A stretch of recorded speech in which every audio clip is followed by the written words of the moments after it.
में देश में हुए बड़े पुल हादसे। गंभीरा ब्रिज हादसा गुजरात जुलाई 2025। भागलपुर सुल्तानगंज अगवानी पुल हादसा बिहार 2023 और 2024। मोरबी केबल पुल हादसा गुजरात अक्टूबर 2022। वाराणसी फ्लाईओवर हादसा उत्तर प्रदेश मई 2018। विवेकानंद फ्लाईओवर हादसा कोलकाता मार्च 2016। तस्वीरें विचलित करने वाली हैं, लेकिन इस सिस्टम की बेरहमी को समझने के लिए इन्हें देखना जरूरी है। ये हमीरपुर का कुरारा इलाका है, जहां मोरकंदर से नैथी गांव को जोड़ने के लिए बेतवा नदी पर पुल का निर्माण चल रहा था। कागजों पर इसे बुंदेलखंड के विकास का सेतु कहा गया, लेकिन बीती रात आई एक मामूली आंधी ने इस सरकारी विकास के परखच्चे उड़ा दिए।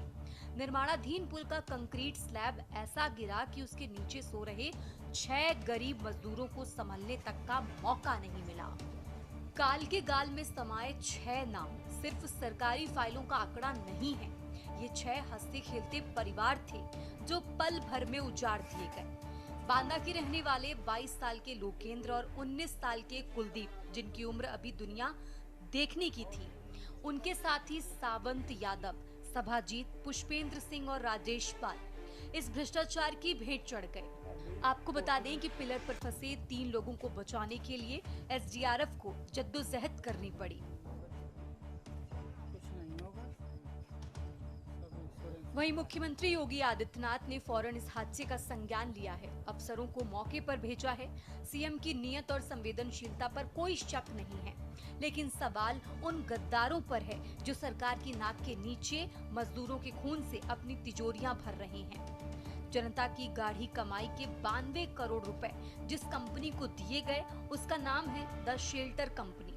92 करोड़ का प्रोजेक्ट और चंद मिनट की आंधी में मलबे का ढेर। कैसे हादसा हुआ है, ये क्या समझ में आया? तूफान की वजह से। कितने लोग आप लोग ऊपर थे स्लैब में जब ये हादसा हुआ है? 7 आदमी। तो कितने आपके साथी हैं जिनको सुरक्षित निकाला गया है? 3। अभी कितने लोग दबे हो सकते हैं? करीब 4 आदमी हमारी जानकारी के मुताबिक। आप कहाँ के रहने वाले हैं? बांदा बुरागढ़।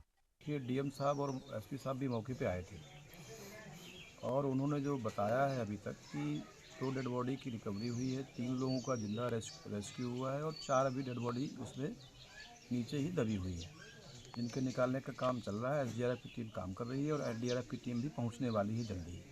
रही बात प्रथम दृष्टया क्या वहां पर संभावनाएं हैं, क्योंकि निर्माणाधीन पुल था। निर्माणाधीन पुल होने के नाते जो शटरिंग वगैरह लगी थी उसमें कहीं कुछ समस्या आई है। इतना तेज़ तूफान था जिस कारण से शटरिंग पूरी स्लैब को लेकर के गिरी।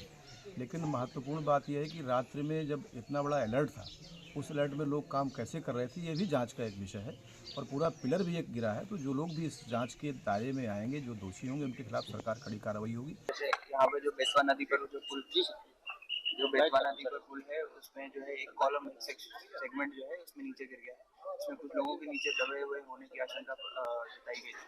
इसको सूचना जैसी प्राप्त हुई पुलिस और प्रशासन यहाँ मौके पर पहुंचे और एसडीआरएफ को भी तत्काल रूप से भिजवा दिया गया। एसडीआरएफ प्रकाश नहीं आया, पर जैसे डीएम साहब ने अवगत कराया यहाँ पे पहुंच गई और इनमें जो 3 लोग थे जो फंसे हुए थे उनको सुचारू रूप से जो है बाहर निकाल लिया गया, उनका रेस्क्यू हो गया। अभी जो बताया जा रहा है संख्यात्मक रूप से वो 6 लोग जो है जिनके ऊपर गिरा था उसमें से 2 लोग की बॉडी भी निकाल दी गई है। इस समय जो कारण है वो अभी जो है जांच उपरांत जो है बताए क्या है। कैसी इंजीनियरिंग है ये? कंक्रीट की जगह रेत बेची जा रही थी या सीमेंट की जगह धूल मिलाई जा रही थी? जब मौसम विभाग का साफ अलर्ट था तो निर्माण स्थल पर सेफ्टी ऑडिट क्यों शून्य था? क्यों मजदूर रात को उसी मौत के साए के नीचे सोने को मजबूर थे? हैरानी की बात देखिए, ये पुल माननीय राज्यसभा सांसद बाबूराम निषाद के प्रयासों से मंजूर हुआ था। उनके पैतृक गांव के पास बन रहा था। जरा सोचिए, जब सांसद महोदय के रसूख वाले वीआईपी प्रोजेक्ट का ये हाल है, जहां सरेआम नियमों की धज्जियां उड़ाई जा रही हैं, तो बुंदेलखंड के दूरदराज के इलाकों में चल रहे बाकी निर्माण कार्यों की क्वालिटी का भगवान ही मालिक है। प्रशासनिक लापरवाही और करप्शन के इस खूनी कॉकटेल ने 6 घरों के चिराग बुझा दिए हैं। मुख्यमंत्री एक्शन का निर्देश दे चुके हैं, लेकिन सवाल ये है कि इस खूनी खेल के असली स्क्रिप्ट राइटर यानी वो लालची ठेकेदार और लोक निर्माण विभाग के गैर जिम्मेदार इंजीनियर्स सलाखों के पीछे कब भेजे जाएंगे? क्या इन गरीबों की जान की कीमत सिर्फ कौड़ियों के भाव है? स्पेशल डेस्क के न्यूज़ इंडिया।